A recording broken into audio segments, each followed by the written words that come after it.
M के times news में आपका स्वागत है। मैं हूं एम के आजाद। आज हम बात करेंगे वक्फ संशोधन बिल लोकसभा में पास हो गया, लेकिन इस समय में जो कुछ नजर आने लगा है, तमाम चीजों को आज हम टटोलने की कोशिश करते हैं कि विपक्ष के लोग क्या क्या संसद में कहे और इसके मायने क्या निकलते हैं और किस तरह वक्फ संशोधन बिल ने सेकुलर पार्टियों की पोल पट्टी खोल कर रख दी। तमाम चीजों को हम टटोलने की कोशिश करते हैं और यह भी टटोलेंगे कि वक्फ संशोधन की क्या इतिहास है, कितनी संपत्तियां हैं और इसके पीछे क्या क्या तर्क और वितर्क है और सरकार क्या क्या संशोधन कर रहे हैं और क्या क्या आपत्ति है। तमाम चीजों को आज टटोलने की कोशिश करते हैं और यह भी जानने की कोशिश करते हैं। और कुछ मीडिया जगत में चलता हुआ नजर आता है कि वक्फ संशोधन बिल जब भारत में पेश हो रहा था, उस समय ट्रंप भी किस तरह टैरिफ लगाने के लिए पूरी तरह आमादा नजर आ रहे थे। तो तमाम चीजों को आज हम टटोलने की कोशिश करते हैं। आप अंत तक हमारे वीडियो में बने रहेंगे तो तमाम चीजें खुलते चले जाएगी, तो समझते चले जाइए। तो सबसे पहले जान लीजिए कि सरकार ने इच्छा शक्ति जरूर दिखाई। अल्पमत में होने के बाद नरेंद्र मोदी सरकार ने जिस दृढ़ निश्चय का सवाल खड़ा किया है और जिस मुस्तैदी के साथ इसको लाया है, हिम्मत की तारीफ तो देना ही चाहिए। और यह कौन जानता था कि चंद्रबाबू नायडू, नीतीश कुमार और चिराग पासवान रमजान में इफ्तार पार्टी देने के लिए किस तरह सामने आए। तो लगने लगा था ये तमाम लोग राजनीतिक दृष्टिकोण से भी इसका विरोध करता हुआ नजर आएंगे, यानी वक्फ बिल का विरोध करते हुए नजर आएंगे, लेकिन अंततः ऐसा होता हुआ नहीं दिखा। कई राजनीतिक गलियारों पे इस बात की चर्चा है कि कोई न कोई डील जरूर हुई। कुछ बातें यह भी सामने आती है कि कुछ तो मजबूरियां रही होगी कि ये इतने बेवफा बिल्कुल नहीं थे। तो समझते चले जाइए, एक एक बातों को टटोलते चले जाइए। एक बात तो तय है कि चंद्रबाबू नायडू की मुश्किलें कम बिल्कुल नहीं होगी। जिस तरह से अल्पसंख्यक समाज के लोग लगातार विरोध करते हुए नजर आते हैं, तो जितना वक्फ संशोधन बिल के लिए जिम्मेदार भारतीय जनता पार्टी को मान रहे हैं, उतना ही जिम्मेदार चंद्रबाबू नायडू की टीडीपी और नीतीश कुमार की जदयू और चिराग पासवान की लोजपा पार्टी जो है, इन तीनों पार्टियों की मुश्किलें बढ़ने वाली है और राजनीति पे नजर रखने वाले इस बात की ओर इशारा जरूर करते हैं। और जिस तरह से वक्फ संशोधन बिल को लेकर जब मीडिया में all India Muslim personal law board के लोग सामने आए और जिस तरह शंखनाद कर दिए कि यह सड़क पर आंदोलन किया जाएगा, तो अनकरीब यह सड़क पर आंदोलन दिखेगा भी। और जो कुछ लोकसभा में पेश होने से पहले जिस तरह से मुजाहरा किया गया, जिस तरह का प्रदर्शन मुस्लिम समाज के द्वारा किया गया, तो कहा जाने लगा है कि आने वाला वक्त में मुस्लिम समुदाय के तमाम संगठन लोग सड़क पर जरूर उतरेंगे। उसकी रूपरेखा क्या होगी और सरकार कितना सीरियस लेती है, ये तमाम चीजें राजनीतिक गलियारों पे एक देखने की चीज जरूर रहेगी। तो समझते चले जाइए। तो एक बात तो तय है कि जो कुछ होता हुआ दिखा, यह इस बार शांत होने वाला चीज बिल्कुल नहीं है। लोकसभा में जो कुछ नजर आया, लेकिन बड़ा महत्वपूर्ण है, कांग्रेस पार्टी को लेकर जिस तरह से स्टैंड की बात हो रही थी, कांग्रेस पूरी तरह इस पर खरी उतरी। तो समझते चले जाइए। गौरव गोगोई ने जिस तरह से सवाल खड़ा किया, इसको टटोलते चले जाइए। वो ये कहते हुए नजर आए कि तमाम अल्पसंख्यक बोर्ड की जितनी भी बैठकें हुई थी, उन तमाम बैठकों में वक्फ संशोधन बिल का मामला आया ही नहीं। तो फिर कौन बनाया, किसने ड्राफ्टिंग की, यह सवाल जब खड़ा किया तो ये वाजिब जरूर है।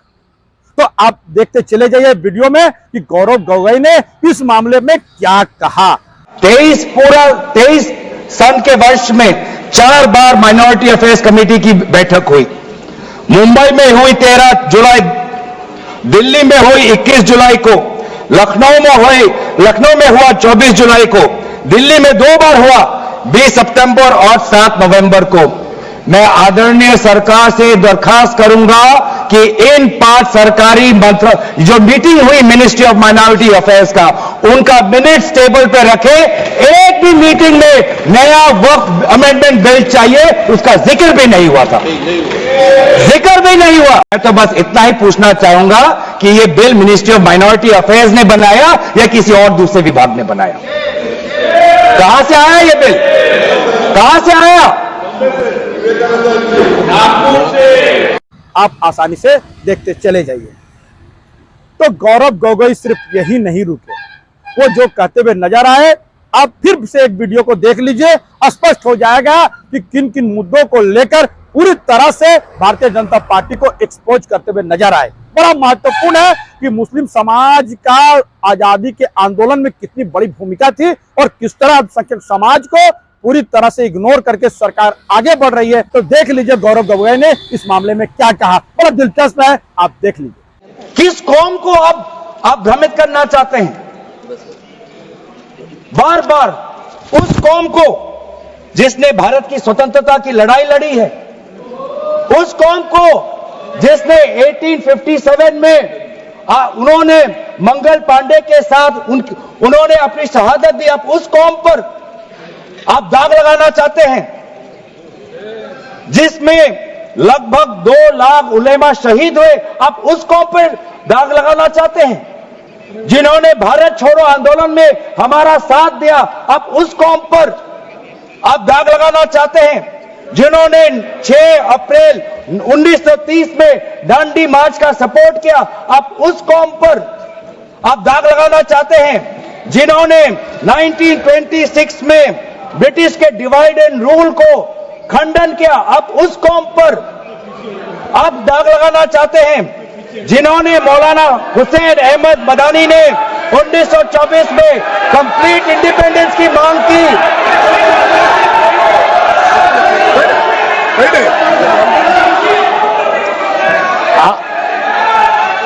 जब आप लोग भारत छोड़ो आंदोलन का समर्थन नहीं कर रहे थे, उस कौम ने भारत छोड़ो आंदोलन का समर्थन किया।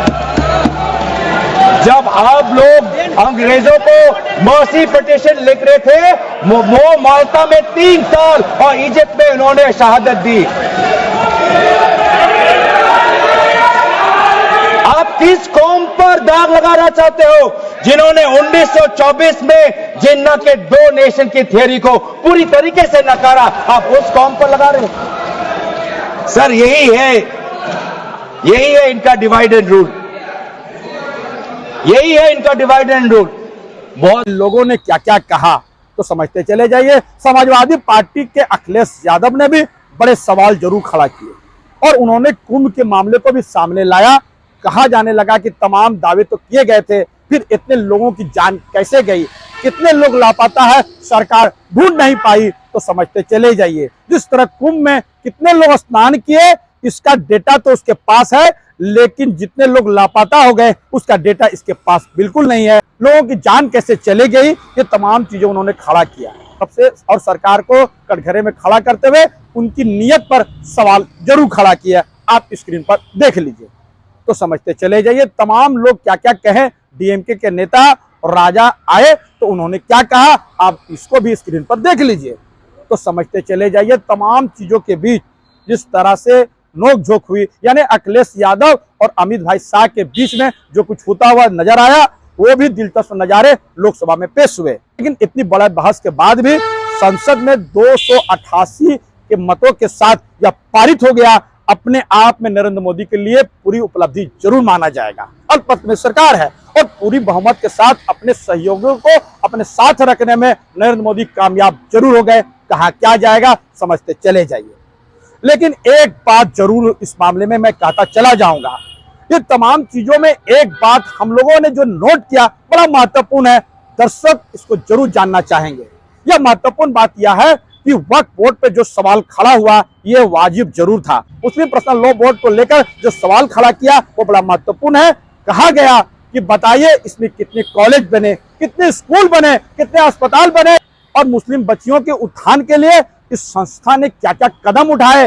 इतनी बड़ी संपत्ति है और इतनी बड़ी संपत्ति के बाद भी यदि मुस्लिमों की स्थिति नहीं सुधरी तो इसके जिम्मेवार कौन है। यह बड़ी महत्वपूर्ण सवाल जब सरकार के द्वारा खड़ा किया, इसकी जवाबदेही all India Muslim personal law board को जरूर जाता है और यह जवाबदेही देगा कौन। सवाल यह भी खड़ा है, कोई जवाबदेही तो मुस्लिम पर्सनल लॉ बोर्ड लेता ही नहीं है। यह सवाल सरकार के तरफ से जो आया उसका जवाब तो जरूर बनता है। तो चलिए पहले जान लीजिए कि वक्फ संशोधन बिल का इतिहास क्या है।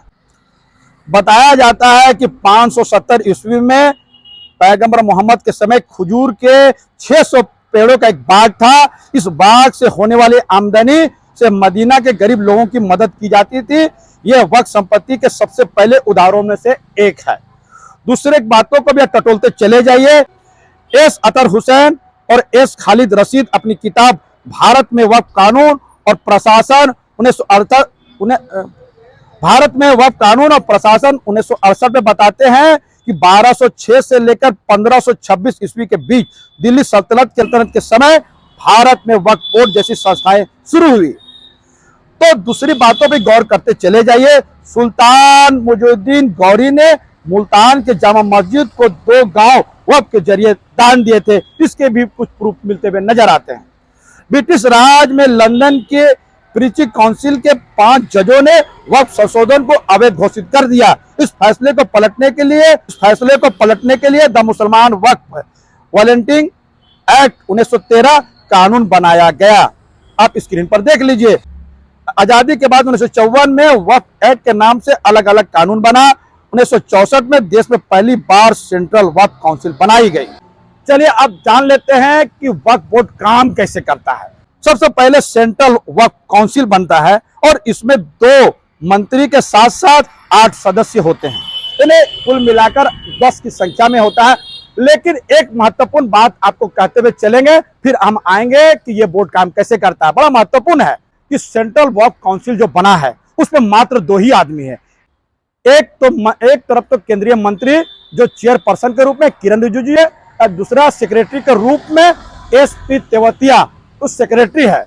और जितने भी और सदस्य होना चाहिए इस सदस्यों को भी गठन नहीं किया। अब समझ लीजिए सरकार कहती है कि मैं अल्पसंख्यकों का हित का बात करने वाला हूं, वक्फ की संपत्ति को बचाना चाहता हूं। काउंसिल का गठन नहीं कर सके वो लोग किस तरह मुस्लिमों का उत्थान का बात करेंगे, सवाल जरूर खड़ा होता है। सरकार को जवाब देना चाहिए। तो लौट आइए कि अब स्टेट वक्फ बोर्ड को भी जान लीजिए वो काम कैसे करता है। आप स्क्रीन पर देख लीजिए।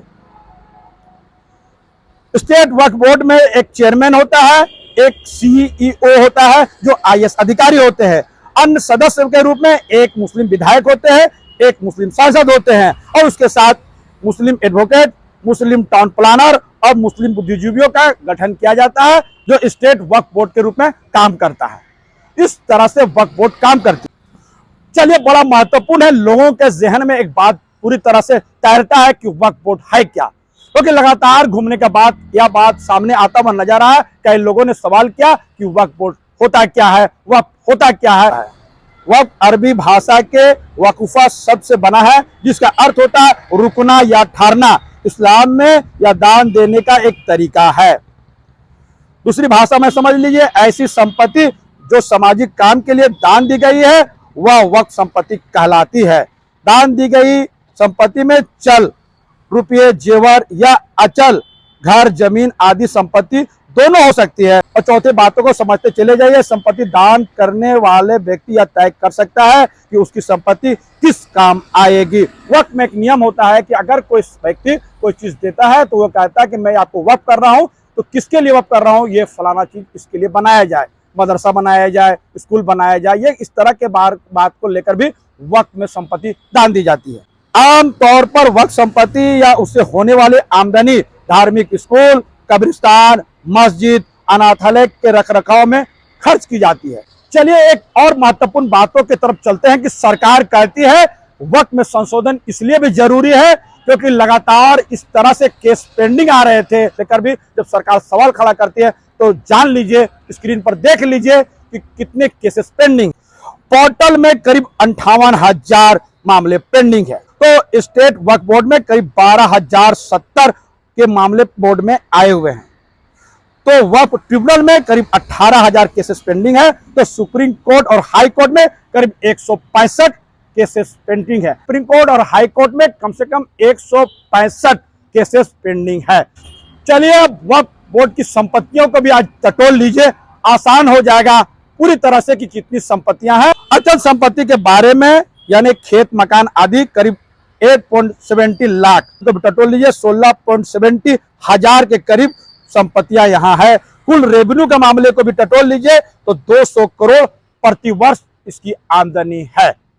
अब समझते चले जाइए, इतनी बड़ी वक्फ की प्रॉपर्टी और आमदनी के रूप में मात्र 200 करोड़ ही प्रति वर्ष प्राप्त होती है। इसकी जवाबदेही कौन देगी? चलिए जिस बात को जानने के लिए आप ज्यादा व्याकुल होंगे तो उसको भी आज टटोल लीजिए कि किस तरह से सरकार ने 4 बड़े महत्वपूर्ण अमेंडमेंट किए और क्या आपत्ति है, इसको भी आप समझ लीजिए। स्क्रीन पर आप देख लीजिए। पुराना कानून के बारे में कहा जाता है कि सेक्शन 40 में रीजन टू बिलीव के तहत अगर वह बोर्ड किसी प्रॉपर्टी का दावा करता है तो उस प्रॉपर्टी का मालिक सिर्फ वक्फ ट्रिब्यूनल में ही अपील कर सकता है। यह पुराना कानून था। नया कानून क्या कहता है? नए बिल के अनुसार प्रॉपर्टी का मालिक ट्रिब्यूनल के अलावा रेवेन्यू कोर्ट, सिविल कोर्ट और ऊपरी अदालतों में इस मामले को अपील कर सकेंगे। अब दूसरे मामले को टटोल लीजिए। पुराने कानून क्या कहते हैं? वह ट्रिब्यूनल का आखिरी फैसला माना जाता था, उसे चुनौती नहीं दी जा सकती थी। नए कानून के मुताबिक वह ट्रिब्यूनल के फैसले के खिलाफ हाई कोर्ट में अपील की जा सकेगी। तीसरे पुराने कानून को भी टटोल लीजिए। किसी जमीन पर मस्जिद हो, उसका उपयोग इस्लामिक कामों के लिए हो तो यह ऑटोमेटिक वक्फ की संपत्ति हो जाती थी। अब नए कानून में ये जो बिल आएगा उससे यह फायदा होगा कि जब तक किसी ने प्रॉपर्टी वक्फ में दान ना की हो वह वक्फ संपत्ति नहीं होगी, भले ही वह प्रॉपर्टी पर मस्जिद ही क्यों ना बनी हो। तो समझते चले जाइए। चौथे मामले और पुराने कानून को समझ लीजिए। वह बोर्ड में महिलाओं और अन्य धर्म के लोगों की नियुक्ति नहीं हो सकती थी। नए बिल में वक्फ बोर्ड में 2 महिलाओं और अन्य धर्म के 2 सदस्यों की नियुक्ति हो सकती है। यह है 4 बड़े अंतर। तो समझते चले जाइए। चलिए आप ये भी टटोल लीजिए कि कौन कौन मामले में और क्या क्या ऑब्जेक्शन है, यानी सरकार के तर्क क्या है और इसका विरोध करने वालों के तर्क क्या है। बड़ा महत्वपूर्ण है। स्क्रीन पर इसको भी देख लीजिए। विवाद की पहली वजह, बोर्ड में 2 गैर मुस्लिम सदस्य शामिल होंगे। विरोध की वजह, मुस्लिम समुदाय का कहना है कि इसमें वक्फ की धार्मिक स्वतंत्रता पर प्रभाव पड़ेगा। दूसरा जो ऑब्जेक्शन है वो भी समझते चले जाइए। नए प्रस्ताव में बोर्ड में महिला सदस्यों की नियुक्ति का प्रावधान किया गया है। तो विरोध की वजह है कि कुछ समूहों का मानना है कि इससे वक्फ का परंपरागत ढांचा बदल जाएगा। और तीसरे मामले को भी समझते चले जाइए। बड़ा महत्वपूर्ण मुद्दा, तीसरा मुद्दा को आप टटोलते चले जाइए। वक्फ संपत्ति का रजिस्ट्रेशन जिला मजिस्ट्रेट के ऑफिस में किया जाएगा। इसको लेकर बड़ा ऑब्जेक्शन है। विरोध की वजह है कि सरकार का नियंत्रण बढ़ेगा, वक्फ बोर्ड की संपत्तियों में दखल कम होगा। और संपत्ति का चौथा बड़ा दावे को भी समझते चले जाइए। प्रस्ताव क्या कहता है? जब कोई संपत्ति दान में ना मिली हो तब तक वक्फ बोर्ड उस पर दावा नहीं कर सकेगा। नया प्रस्ताव यही है। तो विरोध की वजह भी जान लीजिए। माना जा रहा है यह बदलाव वक्फ संपत्तियों के दावों को सीमित करेगा या विरोध का स्वर है। तो समझते चले जाइए। आप स्क्रीन पर देखते चले गए और समझते चले जाइए। लेकिन एक महत्वपूर्ण बातों के साथ अपनी बातों को मैं समाप्त करूंगा। तो सबसे पहले जान लीजिए, समय में वक्फ संशोधन बिल करीब 2 बजे पास हुआ लोकसभा में और उससे आधा घंटा पहले यानी 1:30 में ट्रंप ने भारत सरकार के तमाम उत्पादों में करीब 26% का टैरिफ लगा दिया और इसको छिपाने में सरकार कामयाब जरूर रही। तो समझते चले जाइए। इस टैरिफ से बचने के लिए, क्योंकि ये आर्थिक मामले हैं और इससे भारत को नुकसान होना तय है, यानी भारत के उत्पादों की बिक्री यदि अमेरिका में ज्यादा होती है तो सरकार को भी फायदा था, यहाँ के उद्योगपतियों को और तमाम लोगों को आर्थिक फायदा होता हुआ नजर आता है। लेकिन 26% का टैरिफ लगाने से भारत को आर्थिक नुकसान जरूर होगा। सरकार ने इस मामले को लेकर एक वार रूम जरूर बनाया है और राजनीतिक गलियारों पर इस बात का चर्चा है कि जब ट्रंप टैरिफ का ऐलान करने वाला था तो उस दिन ही वक्फ संशोधन बिल लाने की आवश्यकता, इस बात को पर्दा डालने की कोशिश थी। और राजनीति में चर्चाओं का बाजार गर्म रहता है, कयासों का बाजार है। आपने हकीकत के साथ सब कुछ देखते हुए नजर आए। मेरा ये छोटा सा विश्लेषण आपको कैसा लगा अपने कमेंट जरूर कमेंट करें और जिन्होंने अभी तक न्यूज को सब्सक्राइब नहीं किया उसे बिना निवेदन है कि सब्सक्राइब जरूर कर दे, संभव है शेयर कर दे, ज्वाइन का बटन है, आर्थिक सहयोग भी कर सकते हैं ताकि हम आपके लिए इसी तरह के वीडियो लाते रहे। तब तक के लिए मुझे विदा दीजिए। जोहार।